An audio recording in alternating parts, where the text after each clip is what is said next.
Hi guys, I've got some absolutely terrible news to tell you today. No, it's not about Casper, don't worry. Um, I know I mentioned the other day I was going had an appointment today with Emily for Casper to get his teeth done, his usual top teeth done, and for Sayward to get a blood test done, to see how her thyroid and her kidney disease were going. And I can't believe it, it was such a shock. I get to the vets and everything, she was purring her head off, she was okay. And Emily took Casper away in the back to do his teeth. So I was left in the room with just saying and everything. And so then she comes back with Casper and she said, they're all done now. Look how much he's fluffed up now. He's looking really happy, looking really lovely. So anyway, so she comes back with him and then she says, right, we're going to take Sarah to do a blood test. So she took her and then I was left in the room then with Casper. So then I thought they'd been extra long, about 15 minutes. Then she comes back with no Sayed. She came back with no Sayed. I thought, my God. And she had this awful look on her face, really sad. And she goes, I'm sorry. She said, I've got some bad news for you. She goes, we went to prepare her for the blood test on her neck. And she says, and as we went to do it, they moved the neck and everything like they do to get the needle in. And she just killed over on the table and started gagging for her. And they had to rush her to the other section to get like the oxygen machine on her to try and get some air into her. And they said all this fluid were coming out of her mouth. And so she spent an hour with me. She was so good, Emily. And she said, I've just got back now. And she said, she's really, really seriously ill. She said it was something. She said she was more poorly than what we thought. She said it's more. She said nothing else showed up in the blood, only kidney disease and thyroid. She said, so she said it looks like she collected fluid around the lungs, and which is a sign of heart disease. And she said we can't let her go home like that anyway because if she's fighting for her life, they have to keep her in. But she says. She said, even if we got her through this, she said she'd be on heart meds as well. And she said, it's just one thing after another. And she said she weren't responding. She put a shining a light in her face as well, in her eyes, because her eyes are always dilated. And she goes, she weren't responding. They weren't going small, which they should when you shine a light in her eyes. And she said, she started making her think if there could be a brain tumour and everything. And so I was having a good talk and everything, decided what to do. And then the nurse came back. The nurse came in and said, can I have a word with you? And so Emily went out and she came back and she says, I'm sorry, she says, but it's really critical. And she says she's really gasping. So in the end, she said to me, she says, look, I can't tell you what to do. But she said if she was my cat, she says, the kind of thing to do is put to sleep. She says she got all these all these health problems, kidney disease, thyroid, and it does look like she had heart disease because she had all this fluid coming out of her mouth, which is common. If you remember, Matilda had that as well because she was on Fruzol. If you remember when I had Matilda, she had fluid on her lungs, if you remember, because she had that heart disease. So I said to her, I said, oh, well, I said, I know what you mean. I said, you would have sent me on with Fruzol. And she looked to be surprised. I said, how do you know? And she said, yeah. I said, well, that didn't work on Matilda. I said, in the end, it was 2 months of agony. And she said, it really would be the best. She said, obviously I can't divorce you. She said, but the way she is at the moment, she's very critical. She said, put it this way, if we got her through this and you brought her home, and it could happen again at your home, and you wouldn't know what to do, and it'd be so stressful. So, I'm sorry, guys, but I've got no cats now. Sayed's been put to sleep. So, she's with my late husband now. She was always his cat anyway. And but the timing's weird. Now, don't you think it's weird, guys, that I'm getting this kitten in 6 weeks, and that I was offered her 2 weeks ago. Well, she's nearly 2 weeks old now, and that she's black. And my husband's favourite colour cat of all time are black. And I keep thinking, is it a sign that he knew that Sayward were going to go today, and to make things easier, that this little one that'll be coming to me on the 30th of May is black. She's jet black. It's like a gift from him to say, look, I may have took Sayward from you, but here's a new gift for you, a new start. I have to think that way. It's the only way that'll give me comfort. But I don't know what I'm going to do. I've only got 2 hamsters now, and it's going to be weird. There'll be no Sayward on my chair tonight, and it's just no howling and crying. And I mean, as you know, I've been through this many times over the months. You know, every couple of weeks I've had to take Sayward for a simple blood test, and it's been no problem.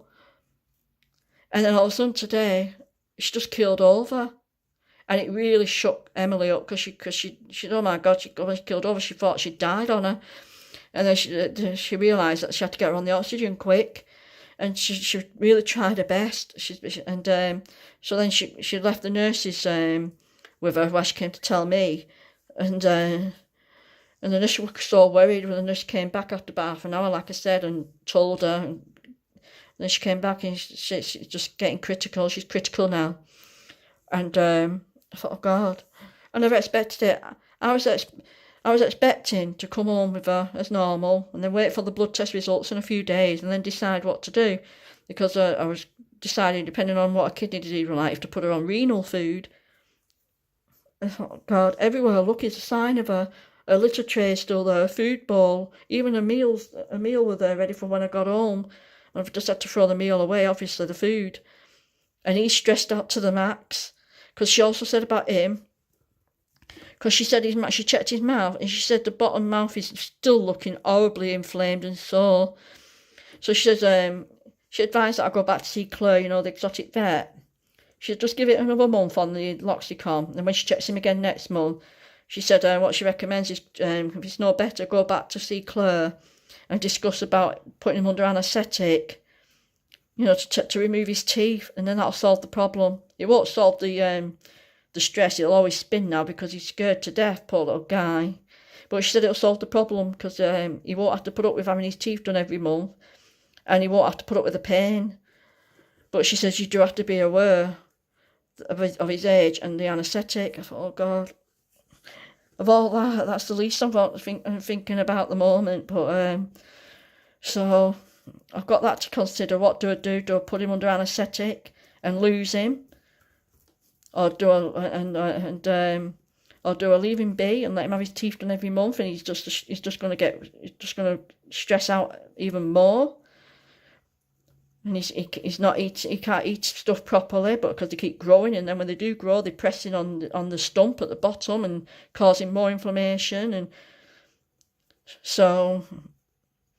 But she said that will solve the problem because even though he'll be on mushy food after that, at least it'll solve the problem.